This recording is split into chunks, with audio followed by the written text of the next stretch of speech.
press the bell icon on the YouTube app and never miss an. तो आया आपका Pakistani cricket player जाइले आजम, ठरके आजम, बाबरे आजम आया। आपने किसी भी लड़की को देखा, भारत के किसी भी लड़की को देखा कि कोई बाबरे आजम के लिए या सोफे की तरह जो शाहीन शाह अफरीदी का वाला जो चेहरा है उसके लिए वो परेशान हो रही है? हो गई है मैम। तो कोई परेशान हुई?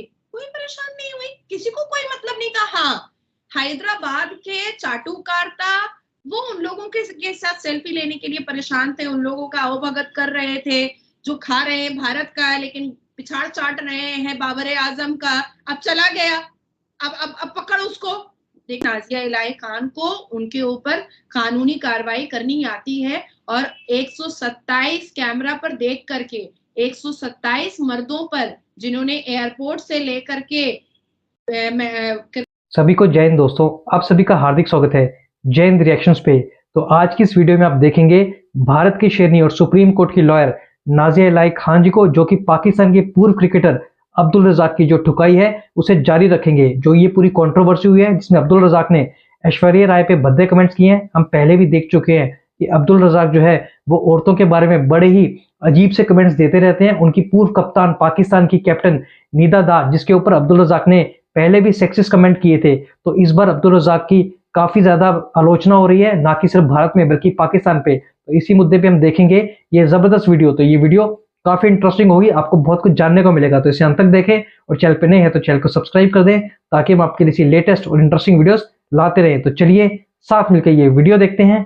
जय हिंद, जय भारत। क्रिकेट मैदान तक जिसने बाबरे आजम का नारा लगाया है उस पर ऑलरेडी मैंने केस कर दिया है। कैमरा के फुटेज दे करके मैंने केसेस किए हैं। क्यों? पश्चिम बंगाल में भी हावड़ा का एक लड़का बड़ा बाबरे आजम का नारा लगा रहा था, उसके ऊपर भी मैंने केस किया है। तो ऐसे लोगों को नाजिया नहीं छोड़ेगी, कोई छोड़े तो छोड़े, नाजिया नहीं छोड़ेगी। और देखिए, ऐश्वर्या राय के ऊपर जो अभद्र टिप्पणियां, जो गूहगा है अब्दुल रज़ाक, इसने ये साबित किया है कि पाकिस्तान के मर्द कभी भी औरत को सम्मान नहीं दे सकते हैं। और निम्रा, कुछ दिन पहले आपको ही मलाइन किया था ना भीड़ में, आपके शरीर को ही टच करने का कोशिश किया गया था ना, जो आपने चप्पल खोल करके मारने का धमकी दिया था। आपने कहा कि जूता उतार के मारूंगी, और वहां औरतें जो है वो सुरक्षित नहीं है। अब इससे आप समझ, ऐसा माइंड लेकर के इस तरह का हम लोग माइंड लेकर घूमेंगे, या इस तरह का रेडिकल माइंडसेट जो वो कभी तरक्की कर सकता है? या आप क्रिकेट की ही बात कर ले, हमारे खिलाड़ी सोशल मीडिया पर आकर किसी लड़की के बारे में ये बात कर रहे हैं, तो आपको क्या लगता है, क्या हम खेल भी पाएंगे? क्या हम क्रिकेट के मैदान में बल्ला भी संभाल पाएंगे? देखिए, आपके क्रिकेट प्लेयर को बल्ला संभालना नहीं आता। आपके क्रिकेट प्लेयर बीवी तो संभाल नहीं पा रहे, चार रखने का खाली आदत शौक है। मुझे तो पता नहीं सही से कर भी पाता होगा कि नहीं कर पाता होगा, मुझे तो इस चीज का भी अंदेशा है। बड़ा खुला बोल रही हूँ मैं। तो क्रिकेट के मैदान में पिच पर बल्ला और बॉल और विकेट क्या संभालेंगे? देखिए, आने वाला वक्त जो है, मैंने पहले भी कहा था कि पाकिस्तान अब बनने चला है कब्रिस्तान।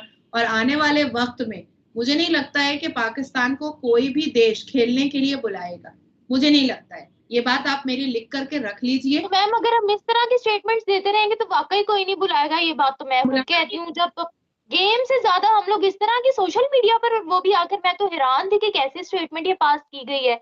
मतलब कोई शर्म होती है, कोई लिहाज होती है हमें तो वो भी नहीं रही। और शाहिद अफरीदी पर मुझे और ज्यादा गुस्सा है कि जब उसने तालियां बजाई हैं, मतलब उसकी अपनी। आज का बदतमीज नहीं है शाहिद अफरीदी, कोई नया बदतमीज नहीं है। शाहिद अफरीदी बहुत पुराना बदतमीज है। शाहिद अफरीदी जब पहले भी यहाँ पर भारत में खेलने के लिए आता था तो उसकी कई कारस्तानी और उसकी कई अश्लीलता के सबूत यहाँ पर है मौजूद।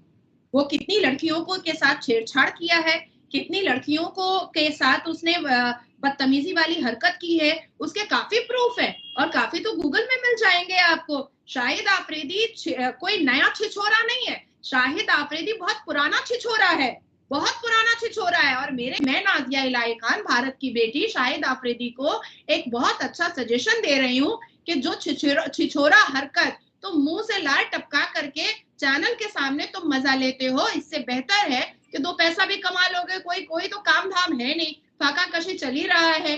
तो अब्दुल रज़ाक, और शाहिद आफरीदी के लिए बहुत अच्छा कारोबार मैंने उनको बताया है, बहुत अच्छी नौकरी मैंने बताई है।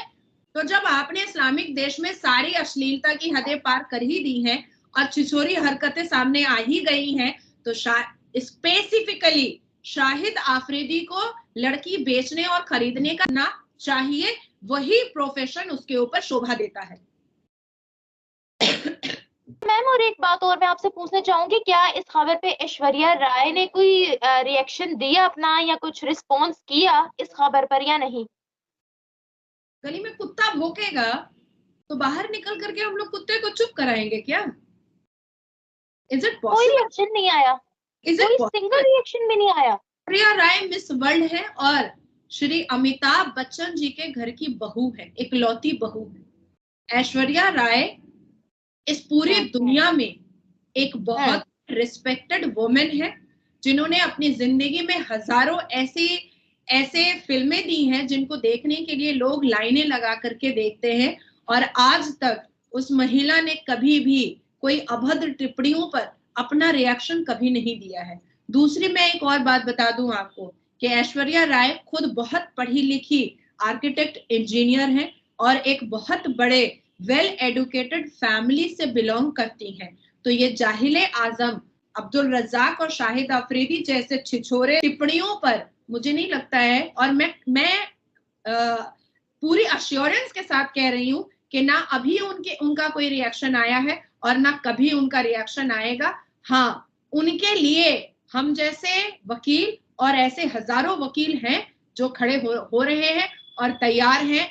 खाली कदम रखे शाहिद अफरीदी अब भारत में, कदम रखे, खाली ना बनाया कुत्तों वाली हर हालत और ना बना गधे वाली हालत और ना बनाया भैंस का पूंछ उसको। मैं तो सोनागाछी में खड़ा कर दूंगी उसको, लहंगा चोली पहना करके शाहिद अफरीदी को, लहंगा चोली बिंदिया लगा करके चूड़ी पहना करके शाहिद अफरीदी को मैं खड़ा करूंगी सोनागाछी में। आए वो भारत, खाली वो भारत आए, मैं तो इंतजार कर रही हूँ। बिल्कुल सही है मैम, बहुत गलत किया है। ऐश्वर्या राय की अगर मैं बात करूं तो मुझे वो बहुत पसंद भी है, और इवन जब से उनकी बेटी हुई है तो वो फिल्म इंडस्ट्री से काफी दूर भी हो गई थी, ताकि उनकी परवरिश, अपनी बच्ची की परवरिश जो है उस पर फोकस कर पाए, उसको उनको टाइम दे पाए। तो वो काफी ज्यादा फिल्म इंडस्ट्री से दूर भी हो गई थी। इस दौरान उनकी सिर्फ 2 से 3 मेरा ख्याल है मूवीज वगैरह आई होंगी। तो पर्सनली मैं उनको बहुत लाइक भी करती हूँ, उनका कैरेक्टर भी मुझे बहुत पसंद है। तो मेरा ख्याल है कि हमें माफी मांगनी चाहिए। मैंने पहले भी आपको कहा था कि मैं भी पहले बहुत वेस्टर्न आउटफिट्स पहनती थी, बहुत अपने आप को मैं बहुत कि नहीं मुझे बहुत अट्रैक्टिव दिखना है, लेकिन जैसे ही मैं एक माँ बनी, जैसे ही मेरा बेटा 5 साल का हुआ, मैंने अपनी जिंदगी को ऐसा कर दिया कि नहीं, मेरे बेटे के लिए सबसे पहले मुझे आइडियल बनना है, उसके बाद बात की बात है। कल को मेरे बेटे के फ्रेंड्स ये बात ना कहें कि कैसी माँ है तुम्हारी। तो हमारे भारत की सभ्यता होती है कि जब तक हम स्कूल, कॉलेज, यूनिवर्सिटी, करियर में रहते हैं, तब तक हम अपनी जिंदगी को बहुत अच्छे से जीते हैं, अपने तरीके से जीते हैं, अपने रूल रेगुलेशन से जीते हैं। लेकिन जैसे ही हम माँ बनते हैं, हमारी जिंदगी एक नया मोड़ ले लेती है। हम अपनी जिंदगी को बहुत बहुत लिमिटेड कर देते हैं। काम, घर, परिवार, बच्चा, और बच्चे के प्रति हम इतने ज्यादा भावुक होते हैं कि हम अपने बच्चे के लिए सब कुछ छोड़ सकते हैं। और इतने पीक का करियर, इतना ऊपर गया हुआ करियर ऐश्वर्या राय का, जो उन्होंने छोड़ करके एक अच्छी बहू, एक अच्छी बीवी, एक अच्छी माँ, एक अच्छी बेटी उन्होंने अपने आप को साबित किया। और ये मुझे बोलने की जरूरत नहीं है, ये पूरी बिल्कुल वो फिल्म इंडस्ट्री से दूर हो गई थी, बिल्कुल ये पूरी फैमिली के लिए और इवन अपनी बेटी के लिए, ताकि उनकी परवरिश में कोई कमी ना रहे, तो वो फिल्म इंडस्ट्री से दूर हो गई थी। इवन फिल्म्स बहुत कम आई थी उनकी। बिल्कुल सही बात है मैम, मैं समझती हूँ कि यहाँ पर माफी मांगने की जरूरत है। साल में मेरी जिंदगी बाहर, इंडिया से बाहर गुजारी, तब मैं अनमैरिड थी, तब मुझे कोई परवाह नहीं थी। माँ बाप थे, माँ बाप को अपने नखरे दिखाना जो तो है, हर पैम्पर बेटियां जो होती हैं वो हमारे भारत में जो होती हैं वो लक्ष्मी होती हैं, वो हमारे यहाँ तो माँ सरस्वती होती है, माँ पार्वती होती है। हमारे यहाँ बेटियों को तो बहुत वैल्यू दिया जाता है। जितने नाज नखरे थे शादी से पहले, माँ बनने से पहले मैंने दिखाए, लेकिन आज देख लो, आज तकरीबन मेरा बेटा 13 साल का है और 14 साल के करीब हो गया है कि मैंने इंडिया से बाहर पैर नहीं रखा है। कैसे निकलूं, कैसे जाऊं?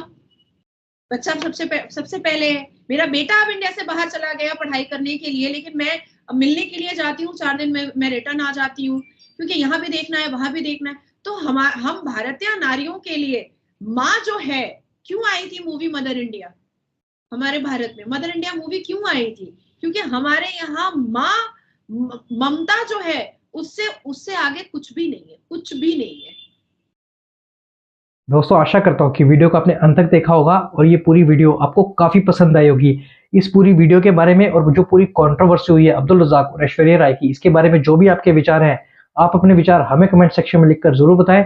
हमें आपके कमेंट्स का इंतजार रहेगा। और एक बार फिर चैनल पे नए हैं तो चैनल को सब्सक्राइब कर दें, ताकि हम आपके लिए ऐसी इंपॉर्टेंट, इंटरेस्टिंग और लेटेस्ट वीडियोस लाते रहे। तो चलिए फिर मिलेंगे ऐसी किसी जबरदस्त वीडियो में, तब तक अपना ध्यान रखिए। जय हिंद, जय भारत।